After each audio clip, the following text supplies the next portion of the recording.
Assalamualaikum warahmatullahi wabarakatuh. Perkenalkan, nama saya Muhammad Hamdani, NIM 14640054 dari jurusan Fisika kelas B, Universitas Islam Negeri Maulana Malik Ibrahim Malang. Di sini saya akan mempresentasikan tentang bab koloid. Percabangan dari bab koloid adalah emulsi. Tugas ini saya persembahkan untuk memenuhi tugas kimia dari dosen pembimbing Lili Miftahul Khairah MSI. Di sini saya akan menjelaskan tentang sistem emulsi yang stabil pada makanan. Bisa kita lihat pada diagram. Tipe dispersi ada 3 fase, yaitu padat, cair, dan gas. Bisa kita lihat di sini gelas pada coklat, sol, asap, partikel sangat halus, aerosol, spray, cooking oil, not possible atau nggak mungkin, solid form, ice cream. Oke, bisa dipahami.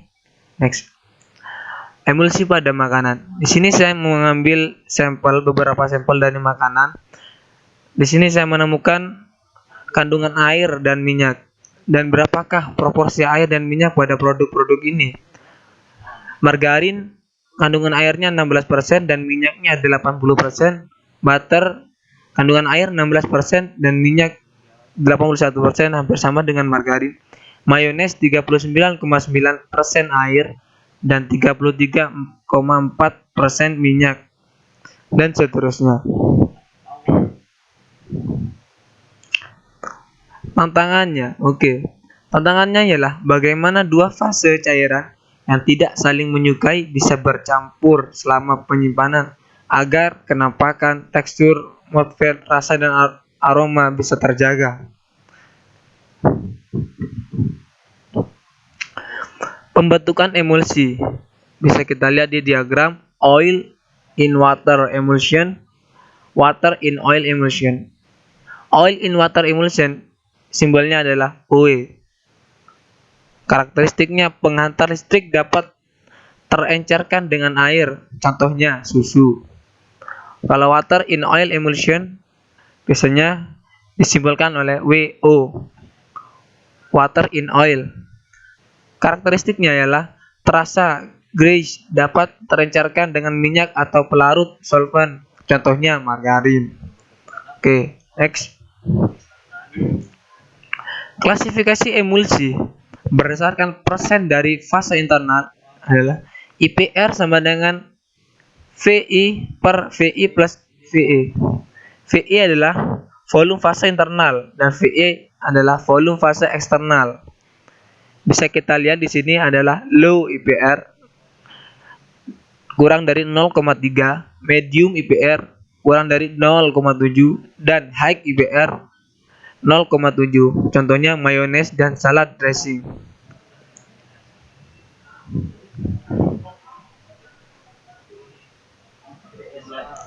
Oke, kita sudah mencapai fase emulsi minyak. Suatu emulsi minyak dalam air dapat dibagi menjadi 3 fase, yaitu fase minyak, yang kedua adalah wilayah antarmuka, yang ketiga adalah fase air. Bisa kita lihat di sini yang warna biru fase air. Di sini adalah yang di tengah adalah fase minyak, dan yang wilayah antarmuka perbatasan antara fase minyak dan fase air. Oke, next. Oke, yang sejenis cenderung menjadi satu. Oke, perhatikan keywordnya, yang sejenis cenderung menjadi satu. Dua fase yang tidak bisa bercampur akan menimbulkan antarmuka. Bisa kita lihat di sini adalah kuning dan biru. Bayangkan yang kuning adalah minyak dan yang biru adalah air. Di sini adalah titik temu dan bisa di zoom seperti ini hasilnya. Molekul-molekul dari fase yang sama saling tarik-menarik lebih kuat daripada dengan molekul dari fase yang berbeda. Jadi, tarik-menarik antara molekul yang sama bisa kita lihat di sini adalah kuning dan kuning saling tarik-menarik lebih kuat daripada kuning dengan biru atau sebaliknya. Yang ketiga, berarti kesatuan fase yang sama cenderung dipertahankan. Di sini meskipun ada bertemunya kuning dan biru, tapi kuning lebih mempertahankan antara kuning dan kuning daripada kuning dan biru karena mereka sulit untuk bertemu. Oke. Bagaimana memperoleh kondisi emulsi yang stabil? Yang pertama, perlu tahu ukuran dan densitas partikel, misal gula-gula, lemak, garam, mineral, dan partikel coklat dalam emulsi. Yang ketiga, gunakan kondisi homogenisasi yang optimum untuk memperoleh ukuran partikel terkecil. Akan dipengaruhi oleh konsentrasi dan jenis protein pengemulsinya. N surfaktan dengan berat molekul rendah jika digunakan. Oke, yang terakhir, gunakan kombinasi hidrokoloid atau stabilizer yang sesuai untuk memodifikasi viskositas emulsi. Aplikasi emulsifer. Oke, di sini kita sudah mencapai mengaplikasikan emulsi. Saya di sini mengambil sampel margarin. Pertanyaannya, mengapa margarin menggunakan emulsifer? Yalah, margarin mengandung 16% air, emulsi WO, water oil, memperbaiki stabilitas emulsi selama penyimpanan. Yang kedua, emulsifer yang mana? Yang mana emulsifer dalam margarin? Mono dan digliserida dengan asam lemak rantai panjang. Oke, bisa dipahami? Next. Proses pembuatan margarin. Margarin, definisi margarin adalah margarin bisa dibuat dari lemak hewani, yakni salah satu diproduksi dari lemak beef yang disebut oleomargarin. Margarin sedikitnya mengandung 80% lemak dari total beratnya. Oke, sangat banyak sekali.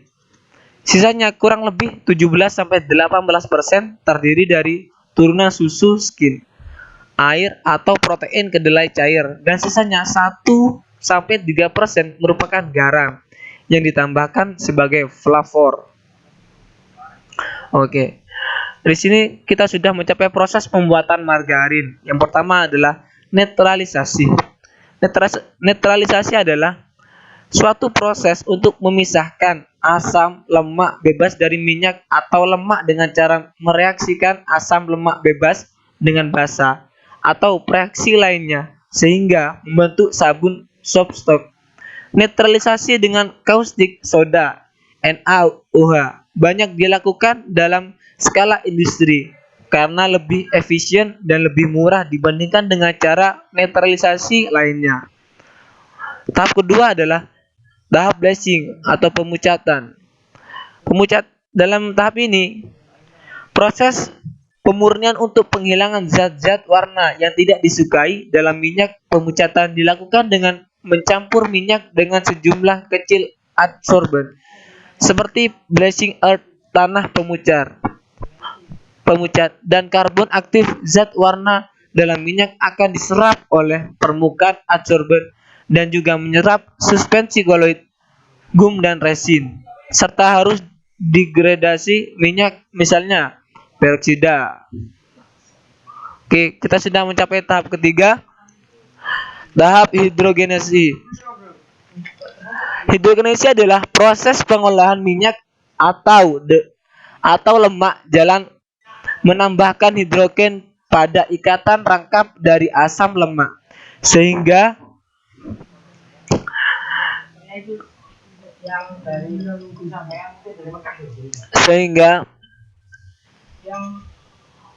akan mengurangi ketidakjenuhan minyak atau lemak dan membuat lemak bersifat plastis. Proses hidrogenasi bertujuan untuk menjenuhkan ikatan rangkap dari rantai karbon asam lemak pada minyak atau ikatan rangkap dari rantai karbon asam lemak pada minyak atau lemak. Proses hidrogenasi dilakukan dengan menggunakan hidrogen murni dan ditambahkan serbuk nikel sebagai katalisator.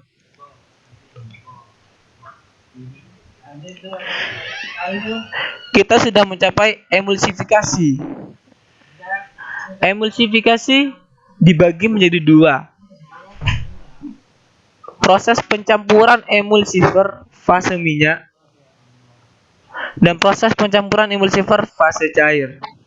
Proses emulsifikasi ini bertujuan untuk mengemulsikan minyak dengan cara penambahan emulsifer fase cair dan fase minyak pada suhu 80 derajat Celcius dengan tekanan 1 atm. Terdapat dua tahap pada proses emulsifikasi, yaitu proses pencampuran emulsifer fase minyak. Emulsifer fase minyak merupakan bahan tambahan yang dapat larut dalam minyak yang berguna untuk menghindari terpisahnya air dari emulsi air. Minyak terutama dalam penyimpanan emulsifer ini, contohnya lecitin, sedangkan penambahan B karoten pada margarin sebagai zat warna serta vitamin A dan D untuk menambah gizi. Yang ke B, proses pencampuran emulsifer fase cair. Emulsifer fase cair merupakan bahan tambahan yang tidak larut dalam minyak. Bahan tambahan ini dicampurkan ke dalam air yang akan dipakai untuk membuat emulsi dengan bahan antioksidan yang mencegah teroksidasinya minyak yang mengakibatkan minyak terjadi bahan rusak dan terbarui. Natrium banyak benzoat sebagai bahan pengawet. Oke. Bisa kita lanjutkan. Di sini tabel jenis emulsifer yang diizinkan untuk membuat margarin. Jenis emulsifer mono and of jumlah diizinkan limited by GMP dan seterusnya.